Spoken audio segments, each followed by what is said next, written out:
आप भी श्रेयस अय्यर को बेहतरीन बल्लेबाज मानते हैं तो हमारे इस वीडियो को लाइक जरूर कीजिएगा। दोस्तों, सभी बल्लेबाजों के फ्लॉप रहने के बाद श्रेयस अय्यर और वाशिंगटन सुंदर ने धाकड़ बल्लेबाजी करते हुए पलट दिया पूरा मैच।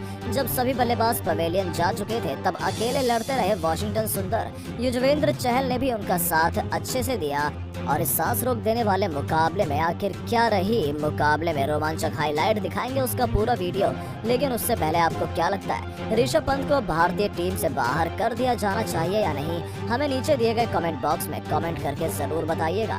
दोस्तों, 23वें ओवर में भारत ने 100 का आंकड़ा पार किया और 45 गेंदों में 38 रन बनाकर श्रेयस अय्यर बेहतरीन बल्लेबाजी कर रहे थे। अगर बात करें भारत के बड़े बड़े बल्लेबाज शुभमन गिल, ऋषभ पंत की, तो इन सब ने निराश किया।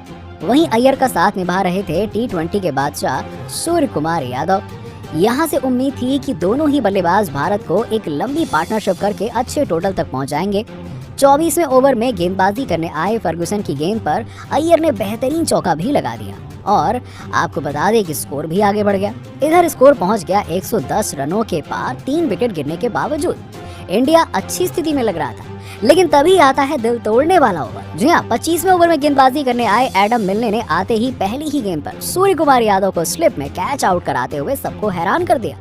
दूसरे वनडे में सूर्या ने लाजवाब बल्लेबाजी की थी और उम्मीद थी कि वो तीसरे वनडे में भी अच्छा खेल दिखाएंगे, लेकिन 10 गेंदों में 6 रन बनाकर सूर्य कुमार यादव जैसा बल्लेबाज भारत को मुश्किलों में डालकर चला गया।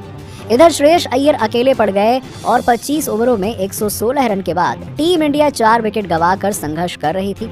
श्रेयस अय्यर का साथ निभाने आए थे दीपक हुड्डा। अब ये पार्टनरशिप आगे बढ़ ही पाती कि 26वें ओवर में टीम इंडिया को एक और तगड़ा झटका लगा और इस बार तो वो बल्लेबाज पवेलियन लौट गया जो अकेले अपने दम पर न्यूजीलैंड के गेंदबाजों से लड़ रहा था। जी हाँ, हम बात कर रहे हैं श्रेयस अय्यर की। दमदार बल्लेबाजी कर रहे अय्यर 1 रन से अपने अर्धशतक से चूक गए। 26वें ओवर की तीसरी गेंद पर लॉकी फर्गुसन ने कॉनवे के हाथों कैच आउट कराते हुए श्रेयस अय्यर को पवेलियन की राह दिखा दी। आपको बता दें कि 59 रनों की पारी खेली और उन्होंने अपनी पारी में 8 बेहतरीन चौके लगाए। अब टीम इंडिया 121 रन पर अपने 5 विकेट गंवाकर मुश्किलों में फंस चुकी थी। 26 ओवर के बाद टीम इंडिया का स्कोर 5 विकेट के नुकसान पर 121 रन था। दीपक हुड्डा 1 रन बनाकर खेल रहे थे तो वहीं वाशिंगटन सुंदर अभी अपना खाता भी नहीं खोल पाए थे। अब यहां से इन दोनों ही बल्लेबाजों ने अपनी पारी को आगे बढ़ाना शुरू किया।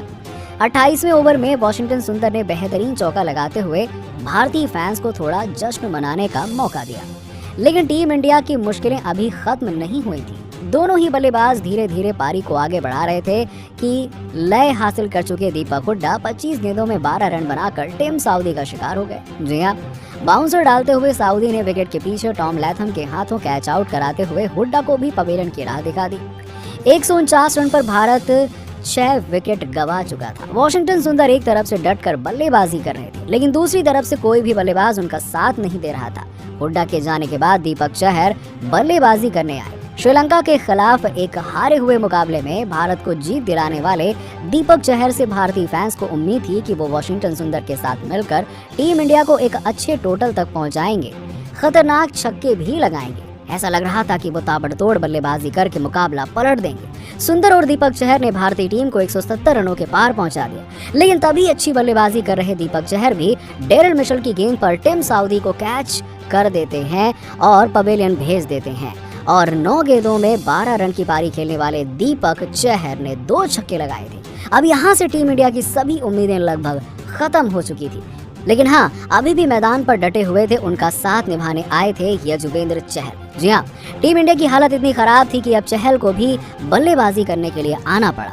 उन्होंने वाशिंगटन सुंदर का साथ निभाना शुरू किया। 39 ओवरों के बाद टीम इंडिया का स्कोर 7 विकेट के नुकसान पर 172 रन था, जिसमें सुंदर ने 42 गेंदों में 23 रन बनाए थे और वो भी डटकर बल्लेबाजी कर रहे थे। इसके बाद 40 ओवर में गेंदबाजी करने आए लॉकी फर्गुसन की पहली ही गेंद पर सुंदर ने चहल को स्ट्राइक दे दी और सबको चकित करते हुए युजवेंद्र चहल ने फर्गुसन की गेंद पर बेहतरीन फुटवर्क दिखाया और गेंद को 3 रनों के लिए भेज दिया और इसी ओवर की चौथी गेंद पर वाशिंगटन सुंदर ने शानदार चौका लगाया और भारत का स्कोर 7 विकेट के नुकसान पर 180 रनों तक पहुंचा दिया। और जिस हिसाब से बल्लेबाजी कर रहे थे वाशिंगटन सुंदर, उसे देखकर लग रहा था कि भारत 230 से 250 रन बना सकता है। दोस्तों न्यूजीलैंड के सामने जैसे तैसे करके टीम इंडिया ने 220 रनों का लक्ष्य खड़ा किया। भारतीय पारी के हीरो रहे वाशिंगटन सुंदर ने 64 गेंदों में शानदार 51 रन बनाए। उन्होंने अपनी पारी में 5 चौके और एक खतरनाक छक्का भी लगाया, जिसकी बदौलत 219 रन बन पाए। वहीं उनके अलावा श्रेयस अय्यर ने 59 गेंदों में 49 रन बनाए। कप्तान धवन ने 45 गेंदों में 28 रन बनाकर अच्छी शुरुआत देने की कोशिश की, तो दूसरी तरफ ऋषभ पंत एक बार फिर से बुरी तरीके से असफल रहे। उन्होंने 16 गेंदों में केवल 10 रन बनाए थे। सूर्य कुमार यादव एक बार फिर से फ्लॉप साबित हुए और इस बल्लेबाज ने भी 10 गेंदों में केवल 6 रन की पारी खेली। हुड्डा ने 25 गेंदों में 12 रन बनाए, लेकिन दिल जीता युजवेंद्र चहल ने। जी हां, वाशिंगटन सुंदर के साथ मिलकर उन्होंने लाजवाब पार्टनरशिप की। भले ही 22 गेंदों में 8 रन बनाए, लेकिन वाशिंगटन सुंदर के साथ मिलकर उन्होंने भारत को 200 रन के पार पहुंचाया, जिसके बाद टीम इंडिया ने न्यूजीलैंड को 200 रनों का लक्ष्य दिया। अब जरूरत थी 220 रनों के लक्ष्य का बचाव करने की। भारत की गेंदबाजी बेहतरीन थी, जहां उमरान मलिक, अर्शदीप सिंह और दीपक चहर जैसे बेहतरीन पेस अटैक था, तो वहीं स्पिन विभाग की जिम्मेदारी वाशिंगटन सुंदर और युजवेंद्र चहल के कंधों पर थी। न्यूजीलैंड की तरफ ओपनिंग करने उतर चुके थे फिन एलन और डेवॉन कॉनवे। मुकाबला क्राइस्ट चर्च में हो रहा था और गेंदबाजों को अच्छी खासी मदद मौजूद थी, जिसको भांपते हुए इन दोनों ही बल्लेबाजों ने फूंक फूंक कर कदम रखना शुरू किया। बता दें 5 ओवर में न्यूजीलैंड का स्कोर केवल 15 रन ही था।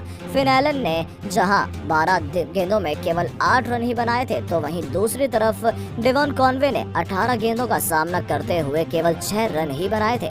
अभी इन दोनों ही बल्लेबाजों पर दबाव बना ही था कि अगले ओवर में अर्शदीप सिंह को निशाना बनाते हुए एलन ने 2 चौके लगा दिए और अपनी टीम की पारी को 23 रनों के पार पहुंचाया। अभी तक न्यूजीलैंड के दोनों ही बल्लेबाज क्रीज पर सुरक्षित थे। 7वें ओवर में गेंदबाजी करने आए थे दीपक चहर। उन्होंने अपने इस ओवर में 5 रन दिए, लेकिन दोनों ही बल्लेबाजों की नाक में दम करके रखा था। उनके ओवर की 5वीं गेंद पर भारतीय टीम ने जोरदार अपील की।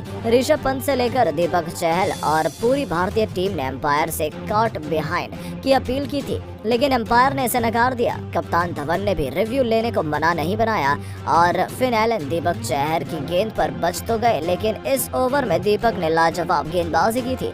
अब 8वें ओवर में गेंदबाजी करने आए थे एक बार फिर से और अर्शदीप सिंह। उन्होंने अपने इस ओवर में भारत को पहली सफलता लगभग दिला दी थी, लेकिन फाइन लेग की तरफ बाउंड्री पर फील्डिंग कर रहे वाशिंगटन सुंदर ने एलन का एक आसान सा कैच छोड़ दिया, जिस पर अर्शदीप बेहद गुस्से में भी नजर आए। 8 ओवरों के बाद न्यूजीलैंड बिना किसी नुकसान के 34 रन बना चुका था। यहाँ पार्टनरशिप अब कप्तान धवन के लिए सरदर्द बन चुकी थी। वो किसी भी तरीके से इस साझेदारी को तोड़ना चाहते थे। 8 ओवरों की गेंदबाजी में उन्होंने अभी तक 2 गेंदबाज ही इस्तेमाल किए थे। अब उन्होंने नई रणनीति बनाई और गेंद सौंपी उमरान मलिक को, और शिखर धवन का ये पैंतरा भी काम नहीं आया। उमरान के इस ओवर में 1 चौके सहित दोनों ही बल्लेबाजों ने कुल 9 रन बटोरे और 9 ओवर की समाप्ति के बाद अपनी टीम का स्कोर 43 रन के पार पहुंचा दिया। अब न्यूजीलैंड तेजी से अग्रसर। बता दें 10 ओवर डालने आए दीपक चहर की तो डेनवर कॉनवॉय ने धज्जियां उड़ा दी। उनके इस ओवर में 1 नहीं 2 नहीं कुल 4 चौके लगाते हुए इस बल्लेबाज ने कुल 16 कूद डाले और अपनी टीम का स्कोर बिना किसी नुकसान के 59 रनों के पार पहुंचा दिया। फिन एलन ने 28 गेंदों में 26 रन बनाए थे, तो वहीं डेवॉन कॉनवे भी 32 गेंदों में शानदार 24 रन बनाकर भारतीय टीम गेंदबाजों की जमकर धुनाई कर दी।